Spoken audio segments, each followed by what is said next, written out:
Assalamualaikum warahmatullahi wabarakatuh. Salam sejahtera untuk kita semua. Halo anak-anak ibu, siswa-siswi kelas 7. Apa kabarnya hari ini? Semoga kalian dalam keadaan baik dan tetap semangat walau di rumah saja.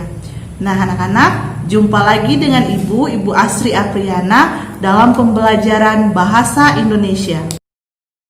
Baiklah anak-anak ibu, kita lanjutkan lagi video pembelajaran kali ini. Masih materi sebelumnya tentang menyimak ilmu dalam laporan hasil observasi.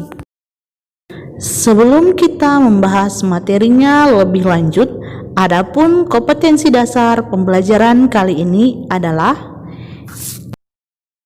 3.8 menelaah struktur, kebahasaan, dan isi teks laporan hasil observasi yang berupa buku pengetahuan yang dibaca atau diperdengarkan. Tujuan pembelajaran kali ini adalah 1. Siswa mampu menelaah struktur dan bahasa teks hasil observasi.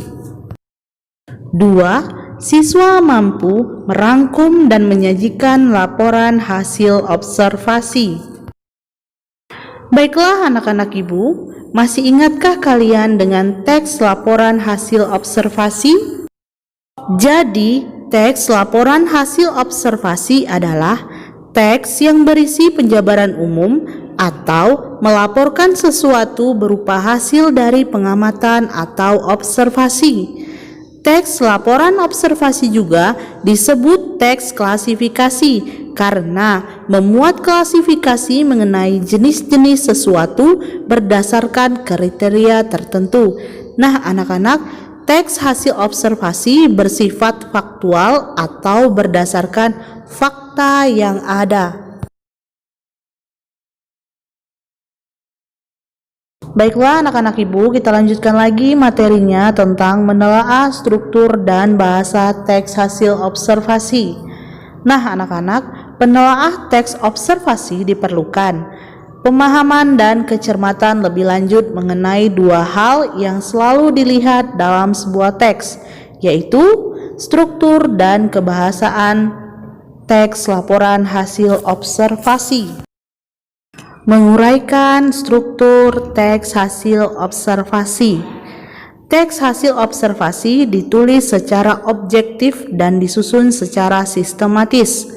Nah, kesistematisan tersebut mencangkup penyusunan struktur yang benar. Struktur umum teks laporan hasil observasi terdiri diuraikan sebagai berikut.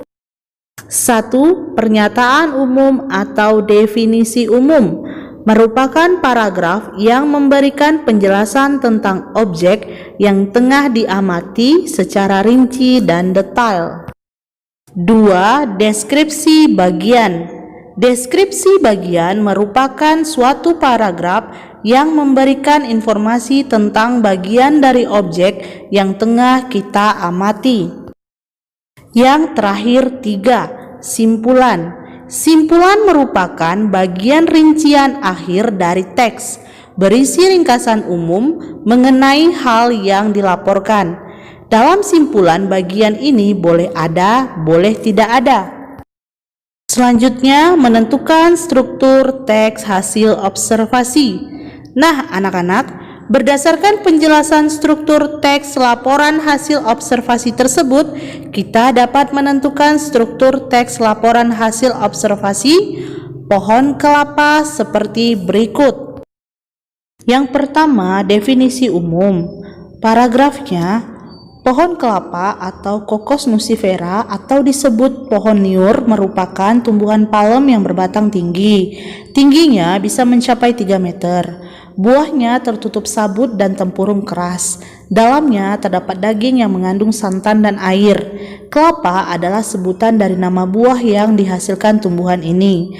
Kelapa menjadi tumbuhan serbaguna karena dimanfaatkan semua bagiannya oleh manusia. Karena banyak manfaatnya, maka tunas kelapa dijadikan sebagai lambang pramuka di Indonesia. Tumbuhan ini diperkirakan berasal dari pesisir Samudra Hindia di sisi Asia, namun sekarang sudah menyebar luas di seluruh pantai tropika dunia. Yang kedua, definisi bagian. Bagian-bagian dari tumbuhan ini adalah buah kelapa, batang, pelepah, dan akar. Buah kelapa terdiri dari kulit luar, sabut, tempurung, kulit daging, daging buah, dan air kelapa. Pohon kelapa atau pohon niur banyak terdapat di bagian tepi pantai. Ketiga, definisi manfaat.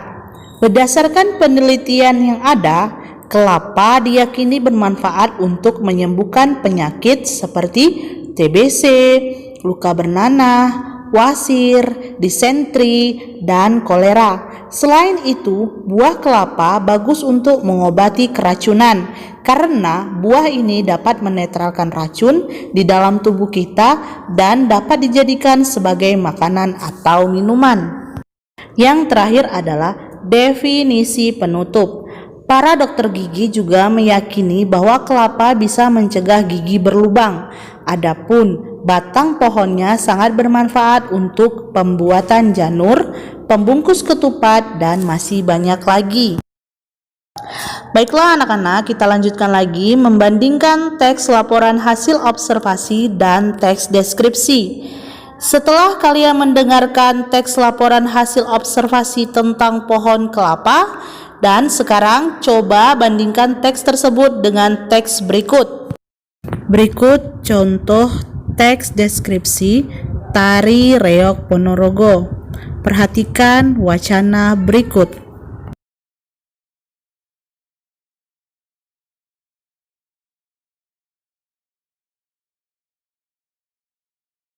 Baiklah anak-anak, setelah kalian membaca kedua teks tersebut, sekarang marilah kita bandingkan apa-apa saja yang ada pada kedua teks tersebut.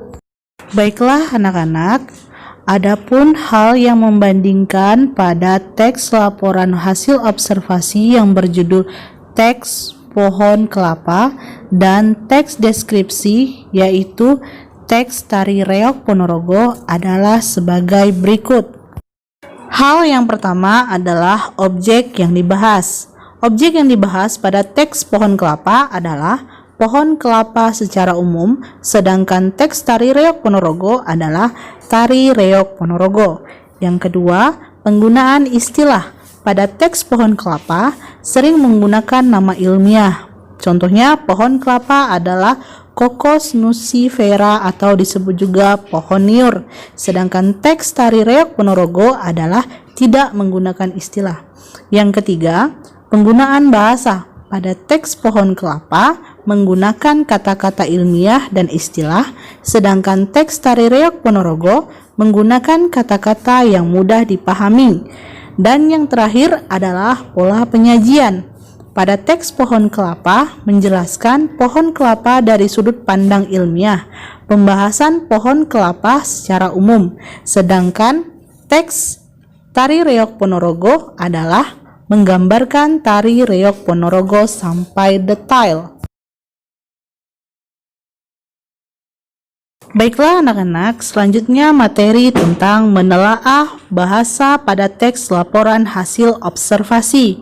Nah, kalian dapat menelaah bahasa dalam teks laporan hasil observasi dengan memperhatikan ciri kebahasaannya. Berikut adalah contoh menelaah bahasa pada teks laporan hasil observasi, yaitu tentang teks pohon kelapa. A. Mendaftar istilah pada teks laporan hasil observasi. Nah anak-anak, istilah yang terdapat dalam teks tersebut adalah kata Cocos nucifera. B. Mendaftar kalimat definisi. Kalimat definisi dalam teks tersebut adalah sebagai berikut. Pohon kelapa atau Cocos nucifera atau disebut juga pohon niur merupakan tumbuhan palem yang berbatang tinggi. Tingginya bisa mencapai 3 meter. Buahnya tertutup sabut dan tempurungnya keras. Di dalamnya terdapat daging yang mengandung santan dan air. C. mendaftar kalimat klasifikasi. Bagian-bagian dari tumbuhan ini adalah buah kelapa, batang, pelepah, dan akar. Buah kelapa terdiri dari kulit luar, sabut, tempurung, kulit daging, daging buah, air kelapa, dan lembaga. Baiklah anak-anak ibu, materi kali ini sudah selesai. Nah, jangan lupa selalu ikuti protokol kesehatan ya. Selalu pakai masker, selalu cuci tangan, dan jaga jarak saat keluar rumah.